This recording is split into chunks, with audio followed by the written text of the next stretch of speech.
ભાવનગરમાંથી દુષ્કર્મની એક ગંભીર ઘટના સામે આવી. મહિલા કોન્સ્ટેબલ સાથે થયેલા દુષ્કર્મના મામલે પોલીસે ઝડપી કાર્યવાહી કરી છે. ગણતરીના કલાકોમાં જ પોલીસે સિહોરના જીગર થજાવાડા નામના આરોપીની ધરપકડ કરી લીધી છે. માહિતી અનુસાર સોશિયલ મીડિયા મારફતે આરોપીનો પીડિતા સાથે સંપર્ક થયો હતો અને લગ્નની લાલચ આપી દુષ્કર્મ આચર્યું હતું.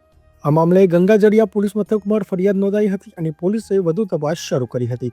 Bureau report, Bhavnagar. ઇન્સ્ટાગ્રામ અને સોશિયલ મીડિયાથી આ કામનો જે આરોપી છે જીગર ચાવડા, તેની સાથે તેને પરિચય થયો અને મિત્રતા કેળવી અને બાદમાં આ કામના જે આરોપી જે છે જીગર ચાવડાએ તેણે દુષ્કર્મ કરેલું છે.